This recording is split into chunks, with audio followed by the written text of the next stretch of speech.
Hello and good morning to all of you. मैं आशा करती हूँ कि आप सब बिल्कुल ठीक होंगे और एक बार फिर से आप सभी का स्वागत है हमारे channel current affairs by Ravi पे। तो फ्रेंड्स, ये है हमारी डेली करंट अफेयर्स की क्लासेस और यहाँ पर हम हर दिन मोस्ट इम्पॉर्टेंट 15 करंट अफेयर्स को डिस्कस करते हैं डिटेल में, प्रॉपर एक्सप्लेनेशन एंड रिवीजन के साथ। ठीक है, तो अगर आप पहली बार हमारे चैनल पर आए हैं तो कम से कम 10 दिन का ट्रायल लेकर आप ज़रूर देखिएगा एंड आप इसका रिज़ल्ट खुद चेक करेंगे कि कैसे 10 दिन के बाद करंट अफेयर्स में जो आपकी नॉलेज है, जो इसमें आपकी समझ है, वो हर बीते दिन के साथ बेहतर होती जाएगी। ठीक है, तो आज हम डिस्कस करने वाले हैं 28 अप्रैल 2026 के 15 मोस्ट इम्पॉर्टेंट करंट अफेयर्स के बारे में। हमारे सेशन की खासियत ये है कि हम आज के करंट अफेयर्स के साथ साथ जो ऑलरेडी हम पहले पढ़ चुके हैं उनको भी हम रिवाइज़ करते चलते हैं। ओके, तो विद दिस नोट चलिए हम आज की अपनी क्लास स्टार्ट कर लेते हैं। एंड हमारी क्लास की शुरुआत होती है क्विक रिवीजन के साथ। मीन्स हमने एक दिन पहले जो डिटेल में 15 करंट अफेयर्स किए होते हैं उनको हम यहाँ दोबारा से वन लाइनर फॉर्मेट में रिवाइज़ करते हैं। तो फ्रेंड्स, कल हमने पहला क्वेश्चन किया था, दुनिया का पहला स्थायी परमाणु कचरा भंडार ओनकालो किस देश में बनाया गया है? तो ये फिनलैंड में बनाया गया। नेक्स्ट अप्रैल 2026 में आंध्र प्रदेश उच्च न्यायालय की पहली महिला मुख्य न्यायाधीश के रूप में किसे नियुक्त कर दिया गया है? तो ये है न्यायमूर्ति लिसा गिल। अगला है अप्रैल 2026 में भारतीय सेना प्रमुख जनरल उपेंद्र द्विवेदी को किस देश के आर्मी वॉर कॉलेज के इंटरनेशनल हॉल ऑफ फेम में शामिल कर लिया गया? तो ये अमेरिका के आर्मी वॉर कॉलेज के इस कैटेगरी में शामिल हो चुके हैं। नेक्स्ट है विश्व बौद्धिक संपदा दिवस 2026 हमने कब मनाया? तो 26 अप्रैल को। एंड इस साल की हमारी थीम है बौद्धिक संपदा और खेल, तैयार हो जाइए, नवाचार कीजिए। अगला है भौतिकी के क्षेत्र में प्रतिष्ठित ब्रेक थ्रू पुरस्कार 2026 से किस भारतीय वैज्ञानिक को सम्मानित किया गया? ये हैं डॉक्टर अतानुनाथ। नेक्स्ट है भारत ने किस देश के लिए सार्क करेंसी स्वैप फ्रेमवर्क के तहत 30 अरब रुपए की पहली निकासी को मंजूरी दे दी है? तो ये देश है मालदीव्स। नेक्स्ट है जन्मजात बहरेपन के इलाज के लिए दुनिया की पहली ओटारमीनी जीन थेरेपी को किस संस्था ने मंजूरी दी? तो ये है अमेरिकी खाद्य एवं औषधि प्रशासन ने, मीन्स US FDA ने। नेक्स्ट है किस राज्य सरकार ने सिविल सेवा परीक्षाओं के उम्मीदवारों की आर्थिक सहायता के लिए मुख्यमंत्री इंस्पायर योजना की शुरुआत की है? तो ये राज्य है मेघालय। अगला है अप्रैल 2026 में चर्चे में रहा नया AI मॉडल क्लॉड माइथॉस किस कंपनी द्वारा विकसित किया गया? तो एंथ्रोपिक कंपनी ने इसको डेवलप किया है। नेक्स्ट है भारत सरकार ने जनगणना 2027 में नागरिकों की सहायता के लिए कौन सा राष्ट्रव्यापी टोल फ्री हेल्पलाइन नंबर शुरू किया है? इस नंबर कौन सा है? ये 1855। नेक्स्ट है अप्रैल 2026 में रक्षा मंत्री राजनाथ सिंह ने किस शहर में डिफेंस इन्वेस्टर समिट को संबोधित किया है? तो जर्मनी के म्यूनिक में।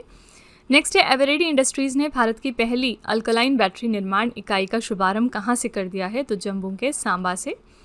नेक्स्ट है अप्रैल 2026 में पावर फाइनेंस कॉरपोरेशन के नए वित्त निदेशक के रूप में किसने कार्यभार संभाला है? तो ये है मिस्टर राजेश कुमार अग्रवाल। अगला है भारतीय रिजर्व बैंक की केंद्रीकृत भुगतान प्रणाली में सीधे शामिल होने वाली पहली निजी फिनटेक कंपनी कौन सी बन गई? तो ये है पे पॉइंट इंडिया। और आखिरी प्रश्न है अप्रैल 2026 में नेस्कॉम के नए अध्यक्ष के रूप में किसे नियुक्त कर दिया गया है? तो ये है श्रीकांत वेलामकन्नी। ठीक है, तो फ्रेंड्स, ये हमारे कल के मोस्ट इंपॉर्टेंट 15 करंट अफेयर्स हैं। अगर आप इनको और बेहतर तरीके से समझना चाहते हैं तो आप हमारा कल का लेक्चर रेफ़र करिएगा, वहाँ पर हमने बहुत ही डिटेल में इन क्वेश्चंस के बारे में बात की थी। बाकी चलिए बिना टाइम लेते हुए आज की अपनी क्लास अब हम स्टार्ट कर लेते हैं एंड देखते हैं कि आज के हमारे मोस्ट इंपॉर्टेंट 15 करंट अफेयर्स कौन से हैं। तो फ्रेंड्स, वीडियो को कंटिन्यू करने से पहले बस यहाँ पर एक छोटी सी इन्फॉर्मेशन है आपके लिए। मार्च मंथ के लिए जो हमारी करंट अफेयर्स की ई बुक है वो हमने वेबसाइट पर ऑलरेडी लॉन्च कर दी है। इसके अलावा अगर आपको पिछले एक साल की करंट अफेयर्स का ई बुक चाहिए जिसमें जनवरी से लेके दिसंबर 2025 तक के सारे इंपॉर्टेंट करंट अफेयर्स हों, तो ये वाली ब्रह्मास्त्र PDF भी आपको मिल जाएगी हमारी वेबसाइट www.ravibooks.pdf.com पर। ये एक छोटा सा सैम्पल है हमारी मार्च मंथ की करंट अफेयर्स की ई बुक का। आप देख सकते हैं किस तरह से हमने हर क्वेश्चन को वेल एक्सप्लेन किया है। यहाँ पर हम highlights, important point, static GK और पिक्चर्स का इस्तेमाल करते हैं ताकि आपको प्रॉपर अंडरस्टैंडिंग हो सके हर क्वेश्चन में। साथ ही ये हमारी जो ई बुक्स हैं ये डाउनलोड भी हो सकती हैं और प्रिंट कराकर भी आप इनको रख सकते हैं। 80 से ज़्यादा पेजेस में यहाँ पर हमने 600 से ज़्यादा क्वेश्चंस डिस्कस किए हैं with important points and explanation. तो अगर आप इंटरेस्टेड हैं, अगर आप हमारी इनी बुक्स को परचेज़ करना चाहते हैं तो ये वेबसाइट है, आप यहाँ पर जाकर इनको ज़रूर चेकआउट करिएगा। इसके अलावा यह है हमारा मोबाइल एप्लीकेशन जिसका नाम है Ravi study app. Play Store पर जाकर आप इस एप्लीकेशन को अपने फ़ोन में इंस्टॉल कर सकते हैं। इसमें आपको डिफरेंट सेक्शंस मिल जाएंगे एंड बहुत सारे बच्चे इस लेक्चर का फ्री पीडीएफ मांगते हैं, तो ये एक सेक्शन है फ्री पीडीएफ का, जहाँ पर जाकर आपको इस लेक्चर का फ्री पीडीएफ मिलेगा। लेकिन याद रखिएगा कि इस फ्री पीडीएफ को पढ़ने के लिए आपको एप्लीकेशन पर आना होगा, क्योंकि ये जो हमारा पीडीएफ है ये इसी एप्लीकेशन पर डाउनलोड होता है। ठीक है, पहला क्वेश्चन है, अप्रैल 2026 में नीति आयोग के नए उपाध्यक्ष के रूप में किसे नियुक्त कर दिया गया है? नीति आयोग के नए वाइस चेयरपर्सन कौन बन गए हैं? इनका नाम है Ashok Kumar Lahiri. A option correct हो जाएगा। अशोक कुमार लाहिड़ी को नीति आयोग का नया उपाध्यक्ष नियुक्त कर दिया गया है। उन्होंने सुमन के बेरी का स्थान लिया है। अशोक लाहिड़ी एक प्रख्यात अर्थशास्त्री हैं और इससे पहले भारत सरकार के मुख्य आर्थिक सलाहकार के रूप में भी अपनी सेवाएं दे चुके हैं। नीति आयोग की बात करेंगे तो यहाँ पर नीति का फुल फॉर्म है national institution for transforming India. स्थापना इसकी हुई थी 1 जनवरी 2015 को। अध्यक्ष हैं नरेंद्र मोदी। सीईओ अभी रिसेंटली अपॉइंट हुई हैं। एडिशनल सीईओ बनी है निधि छिबर।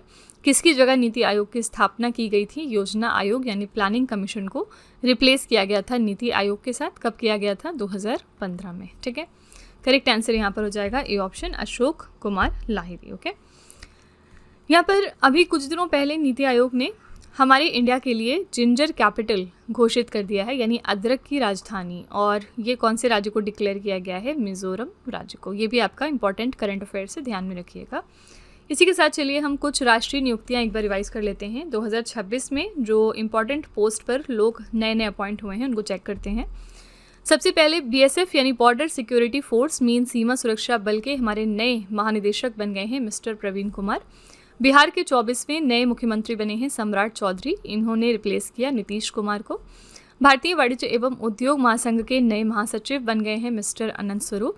नागरिक उड्डयन महानिदेशालय के नए महानिदेशक बन गए हैं वीर विक्रम यादव। राष्ट्रीय पिछड़ा वर्ग आयोग की नई अध्यक्ष बनी हैं साध्वी निरंजन ज्योति। इंडिगो के नए सीईओ बने हैं विलियम वॉल्श। भारत की पहली समलैंगिक संसद बन गई हैं Menaka Guruswamy. Steel Authority of India Limited के नए सीएमडी हैं कृष्णा कुमार सिंह। भारतीय सेना के नए उप प्रमुख बने हैं धीरज सेठ।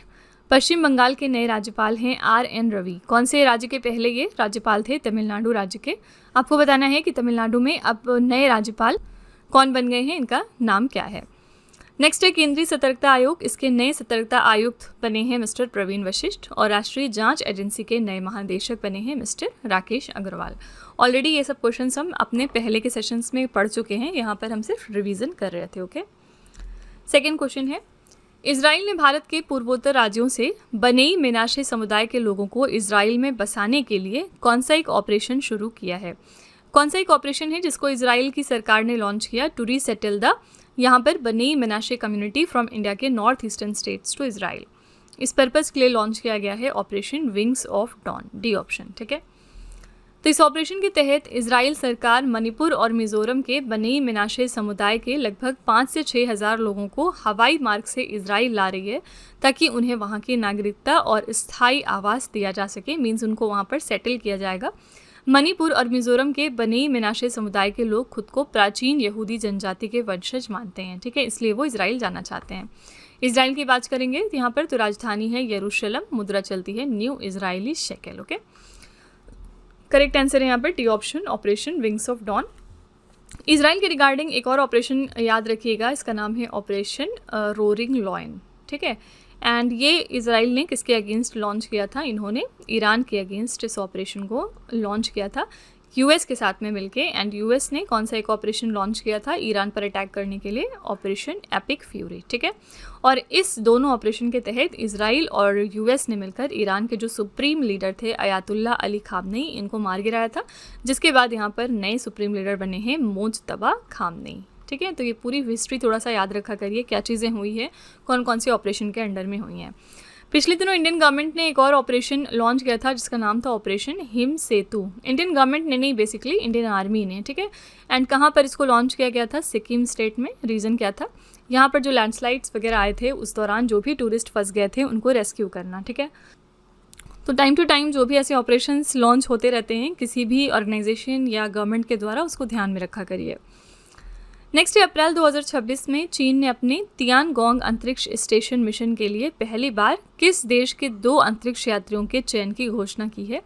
चाइना ने अनाउंस कर दिया है कि 2 एस्ट्रोनॉट्स को सेलेक्ट करेंगे ये पाकिस्तान कंट्री से अपने तियानगोंग स्पेस स्टेशन मिशन के लिए। ठीक है, चीन ने पहली बार अपने तियानगोंग अंतरिक्ष स्टेशन के लिए विदेशी नागरिकों को चुन लिया है। इन दोनों के नाम मोहम्मद जीशान अली और खुर्रम दाऊद हैं। ये 2 पाकिस्तानी अंतरिक्ष यात्री चीन के अंतरिक्ष यात्रियों के साथ मिलकर वैज्ञानिक अनुसंधान और प्रयोग करेंगे। ठीक है, करेक्ट आंसर है बी ऑप्शन, पाकिस्तान। पाकिस्तान के बारे में एक और इम्पॉर्टेंट करंट अफेयर्स हम क्या जानते हैं। अगले साल यानी कि 2027 में पाकिस्तान होस्ट रहेगा शंघाई कोऑपरेशन ऑर्गेनाइजेशन का। ठीक है, एंड 2026 में बात करेंगे तो SCO के लिए होस्ट देश कौन सा है, ये है किर्गिस्तान। एंड 2025 में कौन सा देश होस्ट था, तो चाइना का तियानजिन शहर होस्ट था SCO समिट के लिए। ठीक है, तो कम से कम जो करंट साल है उसमें कौन सी कंट्री होस्ट है किसी भी इवेंट के लिए, और अगले साल के लिए और पिछले साल के लिए, ये 3 साल ज़रूर ध्यान में रखा करिए। तो इस वजह से भी पाकिस्तान न्यूज़ में था। एंड यहाँ पर अगर हम स्पेस के रिगार्डिंग बात करेंगे तो आर्टेमिस 2 मिशन बहुत चर्चे में है आजकल। ये बहुत ही फेमस मिशन है नासा का, एंड इसके अंडर में इन्होंने 4 एस्ट्रोनॉट्स को भेजा है मून पर, जिसमें से 3 मेल हैं एंड 1 फीमेल है। जो फीमेल है यहाँ पर, इनका नाम मैं आपको बार बार याद करा रही हूँ, इनका नाम है क्रिस्टीना कोच। ठीक है, और इनका नाम याद रखना क्यों ज़रूरी है, क्योंकि ये फर्स्ट फीमेल बन गई हैं इसी के साथ जो मून को ट्रैवल करेंगी। ठीक है, तो आर्टेमिस 2 मिशन में नासा ने यहाँ पर 4 एस्ट्रोनॉट्स को मून पे पहली बार भेजा है। तो ये आपका इंपॉर्टेंट करंट अफेयर्स है। इसके अलावा ये भी पूछ सकते हैं कि इस मिशन को किस रॉकेट का यूज़ करते हुए भेजा था नासा ने, तो स्पेस लॉन्च सिस्टम रॉकेट का यहाँ पर यूज़ किया गया है। ठीक है, मूविंग टू 4th क्वेश्चन। अप्रैल 2026 में रक्षा मंत्री राजनाथ सिंह ने किस शहर में आयोजित शंघाई सहयोग संगठन के रक्षा मंत्रियों की बैठक में भाग लिया। अभी जस्ट हमने पीछे देखा, शंघाई कोऑपरेशन ऑर्गेनाइजेशन की जो डिफेंस मिनिस्टर्स मीटिंग है ये कहाँ पर होगी, उसी देश में होगी जिसके लिए SCO होस्ट है। ठीक है, और 2026 की यहाँ पर हम बात कर रहे हैं। तो हमने अभी जस्ट पीछे देखा है कि SCO के लिए 2026 में होस्ट देश है किर्गिस्तान, तो इसीलिए ये इवेंट कहाँ पर हुआ है, किर्गिस्तान के बिश्केक में। C option here is the right answer. और इंडिया की तरफ से इंडिया को रिप्रेजेंट करने गए थे हमारे डिफेंस मिनिस्टर राजनाथ सिंह। इस बैठक का प्रमुख विषय बताया गया आतंकवाद और हिंसक उग्रवाद। एंड वर्ष 2026 के लिए SCO की अध्यक्षता किर्गिस्तान के पास है, इसलिए इस बैठक का आयोजन बिश्केक में किया गया। थीम याद रखिएगा, SCO के लिए थीम क्या है, SCO के 25 वर्ष शांति और समृद्धि का स्थान, 25 years of the Shanghai Cooperation Organisation, place for peace and prosperity. ठीक है, the correct answer is C option, Kyrgyzstan के बिश्केक में ये इवेंट हुआ है। पिछले दिनों defence minister Rajnath Singh again चर्चे में थे, क्योंकि इन्होंने पार्टिसिपेट किया था डिफेंस इन्वेस्टर समिट में, और ये इवेंट कहाँ पर हुआ था, जर्मनी के म्यूनिक शहर में। ठीक है, तो वेन्यू याद रखिएगा, डिफेंस इन्वेस्टर समिट कहाँ पर हुआ, जर्मनी के म्यूनिक में, और यहाँ पर इंडिया को रिप्रेजेंट किया है हमारे डिफेंस मिनिस्टर राजनाथ सिंह ने। Moving to 5th question. अप्रैल 2026 में भारतीय रिजर्व बैंक ने किस पेमेंट्स बैंक का बैंकिंग लाइसेंस स्थायी रूप से रद्द किया। रिजर्व बैंक ऑफ इंडिया ने परमानेंट तरीके से हाल ही में कैंसिल कर दिया है banking licence of the Paytm payments bank. D option correct हो जाएगा। भारतीय रिजर्व बैंक ने लाइसेंस बैंकिंग विनियम अधिनियम, जिसको हम कहते हैं बैंकिंग रेगुलेशन एक्ट ऑफ 1949, इसके आर्टिकल नंबर 22 क्लॉज 4 के तहत पेटीएम पेमेंट्स बैंक का लाइसेंस रद्द किया।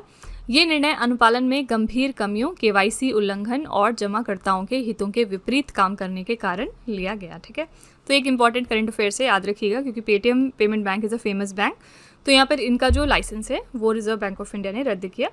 एंड डू रिमेंबर कि रिजर्व बैंक ऑफ इंडिया का जो CPS होता है, मीन सेंट्रलाइज्ड पेमेंट सिस्टम, इसमें डायरेक्टली इंक्लूड होने वाली इंडिया की फर्स्ट प्राइवेट फिनटेक कंपनी बन गई है पे पॉइंट इंडिया। ठीक है, इसके बारे में हमने कल डिटेल में चर्चा की थी। इसके बारे में डिटेलिंग अगर आप जानना चाहते हैं तो आप हमारा कल का लेक्चर रेफर करिएगा, यहाँ पर हम सिर्फ रिवीजन कर रहे हैं। नेक्स्ट है, किस भारतीय नगर निगम ने वियना ऑस्ट्रिया में लैंगिक समानता संवर्धन पुरस्कार 2026 जीत लिया है।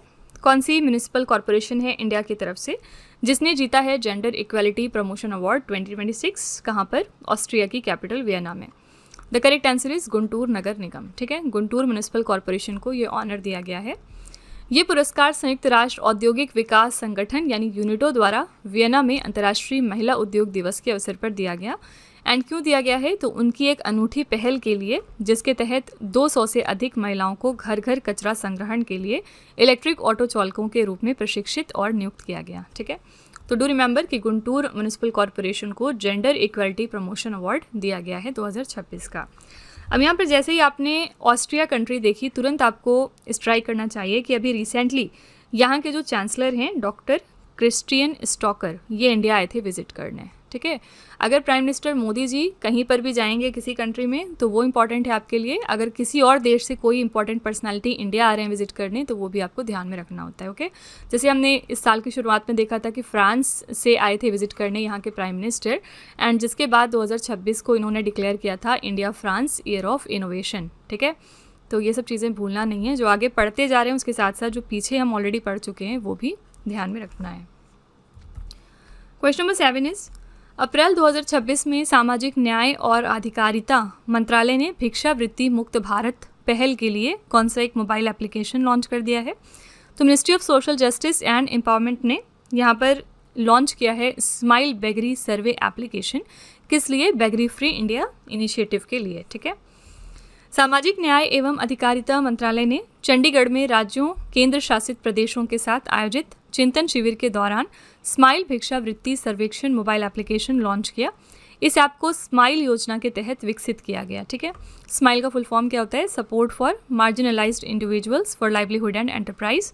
उद्देश्य है जिला अधिकारियों को भिखारियों का डिजिटल डेटा कैप्चर करने में सक्षम बनाना ताकि उन्हें मुख्य धारा में शामिल किया जा सके। ठीक है, करेक्ट आंसर है स्माइल बेगरी सर्वे एप्लीकेशन।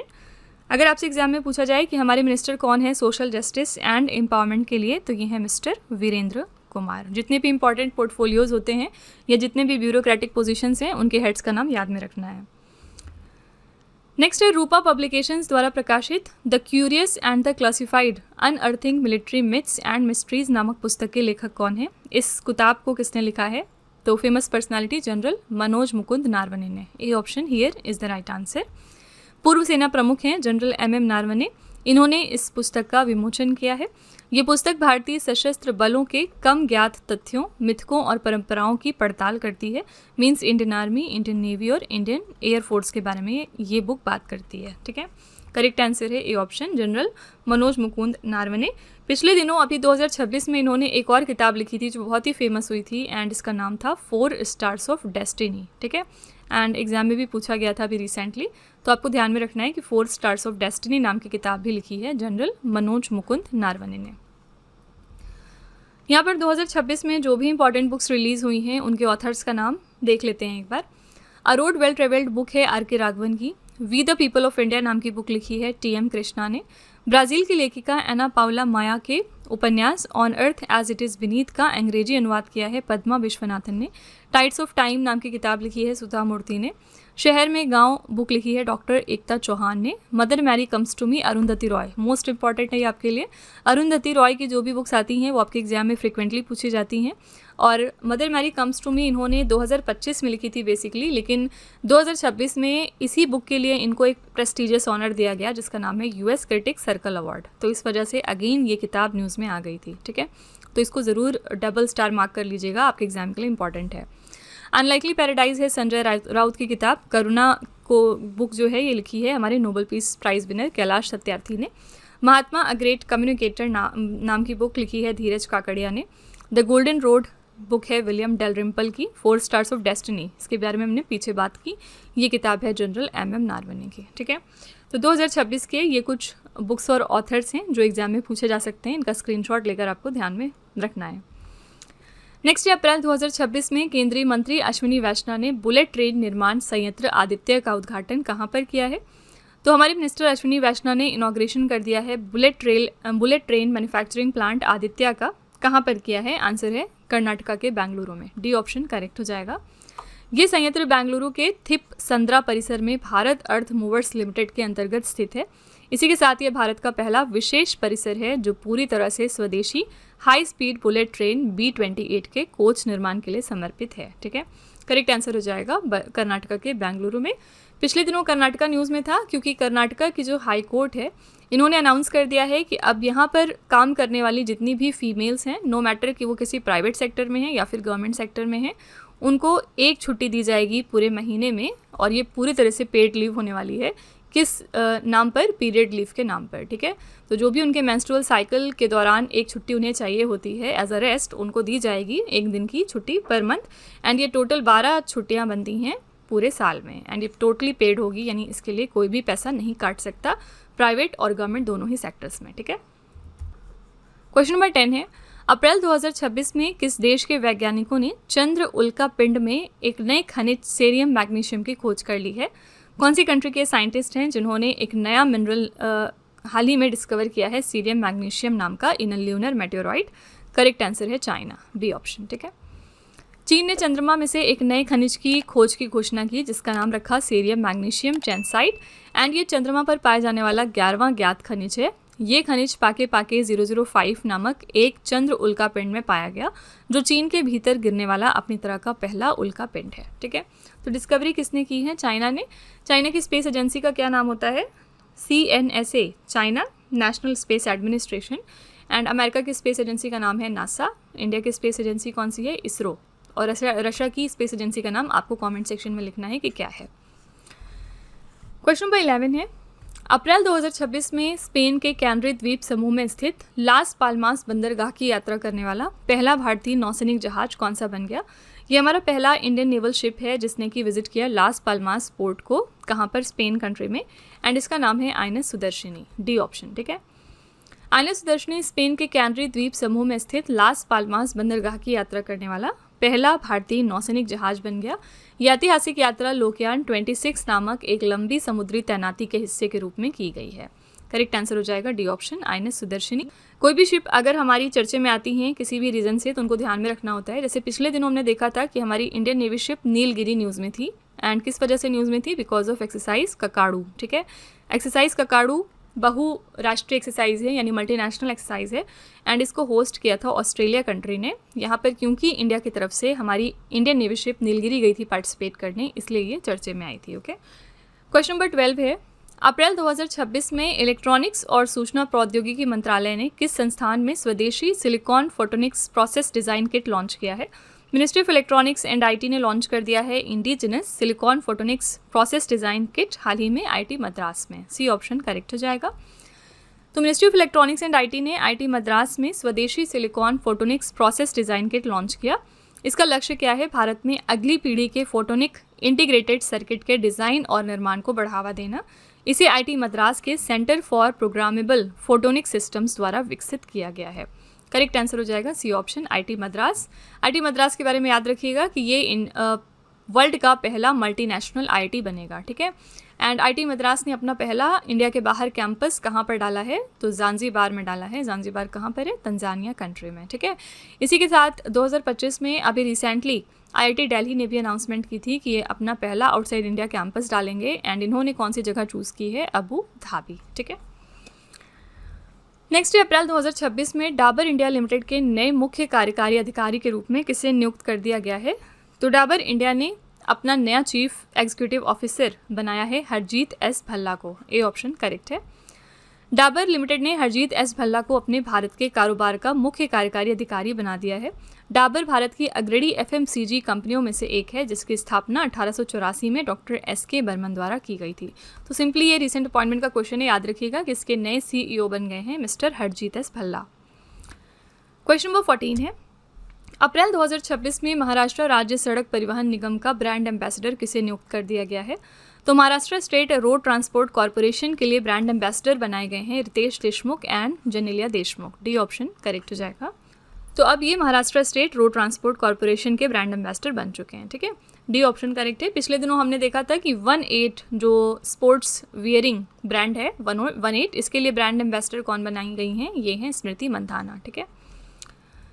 आज का लास्ट प्रश्न है हमारा, आईपीएल इतिहास में 800 चौके लगाने वाले पहले बल्लेबाज कौन बन गए हैं? फर्स्ट बैट्समैन आईपीएल की हिस्ट्री में जिन्होंने 800 चौके लगाए हैं ये हैं Virat Kohli, C option correct है। रॉयल चैलेंजर्स बेंगलुरु के बल्लेबाज हैं विराट कोहली। आईपीएल इतिहास में 800 चौके लगाने वाले ये पहले बल्लेबाज बन चुके हैं।